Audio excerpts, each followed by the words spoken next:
Human rights abuses in Eritrea have become progressively worse over the years. Thousands of Eritreans flee the country seeking asylum, while thousands more are subjected to gross human rights abuses inside the country. Sheila B. Keetharuth is the UN's Special Rapporteur of Human Rights on Eritrea, and she joins us now to talk more on the situation in that country. Sheila, thank you so much for joining us. Thank you. Now, Sheila, what are some of the findings regarding Eritrea's human rights record that you found in this report? Right. The Commission of Inquiry on Eritrea had two mandates. The first mandate was in 2014-2015, and the second 2015 to 2016. As a special rapporteur, I was also a member of the Commission of Inquiry, and some of the violations which we have reasonable grounds to believe could amount to crimes against humanity includes the crime of enslavement, which is linked a lot to the situation with regards to the national service and military service. Also imprisonment in different contexts of the population, the civilian population, but also in the context of the national service, and forced disappearances with people not knowing where their loved ones have been taken, torture, other inhumane and acts, persecution, rape, murder, quite a long list, which could amount to crimes against humanity, and which was directed against the civilian population. The aim was to control the population. There are other human rights violations which I have documented, but which also the Commission of Inquiry documented. For example, freedom of the press, freedom of speech, also looking at issues of right to religious freedom. There's a long list. I could go on. Now, Sheila, you've mentioned some of these crimes against humanity. I mean, you mentioned enslavement as one, rape as well. Let's look at the last report. Since it was released, has anything been done in terms of active steps to ensure that people are protected? The Commission of Inquiry presented its report and made several recommendations, a long list of recommendations to the Eritrean government itself with regards to the findings of the Commission of Inquiry. As far as that one goes, I'm not too sure I haven't been able to document any progress on that.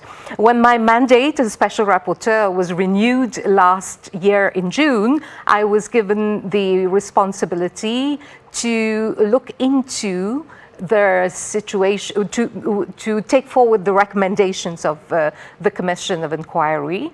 And because we found that Eritrea didn't have the will, the political will, and also the institutional capacity to give effect to the recommendations with regards to crimes against humanity, we also recommended, first of all, it should have been Eritrea taking the steps to ensure that these violations are, that there's accountability for these violations. But as I mentioned, that's not the case. The Commission also recommended that it be referred to the International Criminal Court, that the AU also set up its own accountability mechanism, and that states themselves could also prosecute those who are found on their territories, etc. I have been actively involved in making sure that there is dissemination with regards to the recommendations. And I'll be presenting my next report on those issues at the Human Rights Council next month. Now, Sheila, before we move forward, I want to touch on the point that you made on accountability.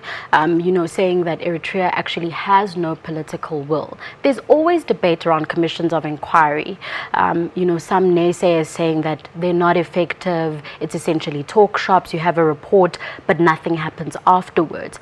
How do we actually get to a point where a report is taken seriously, especially in instances like these where there are crimes against humanity and they are being reported?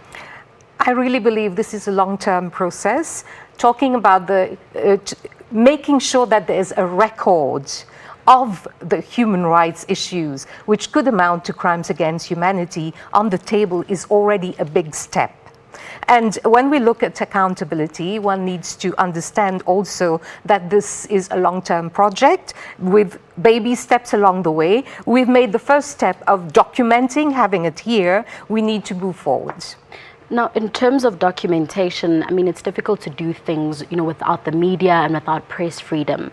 Let's look at how media is generally treated in that country. Our investigations and what we were able to document shows that the media is not free. Let me go back to 2001, when a number of journalists, over 10, were put in jail for being critical of government policies, and up to today we don't know where they are. They've been kept incommunicado without any trial. Their family have not had the opportunity to meet them. It's very difficult to know in their state of health whether they've been given medical treatment, etc. So it's a real void in terms of those journalists, but that's one aspect. The media is really the propaganda machine of the government. You mentioned the journalists that have been detained. Is David Isaac one of them? David Isaac was indeed one of them. Do we know anything about him at this point in time, or is it the same where you say you have no idea whether, are they going to go on trial, or what's going to happen with him specifically?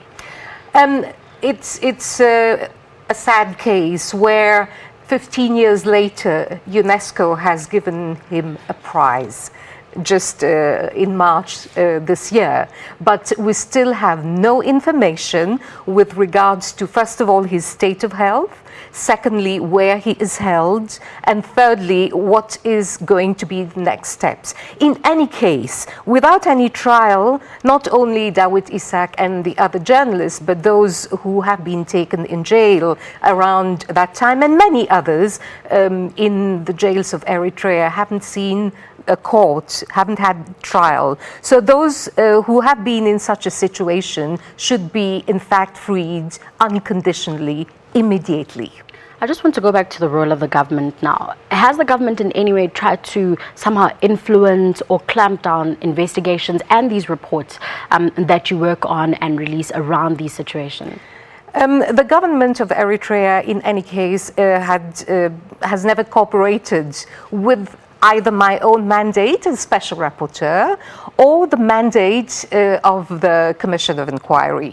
But having said that, it is important to note that the reports are there, and it's for them to also reply to what is in the recommendations in those reports. Now, Sheila, just to wrap up, what's the way forward? Important question.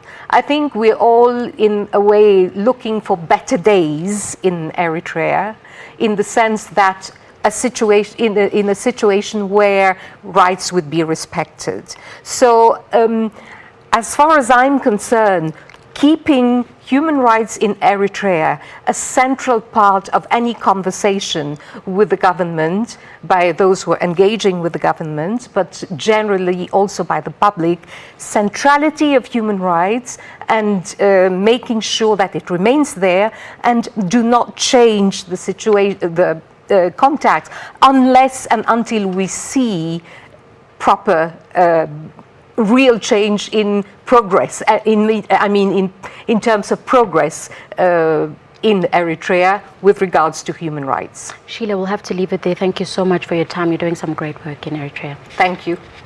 That was Sheila B. Keetharuth, the UN's Special Rapporteur of Human Rights on Eritrea. We'll have more news.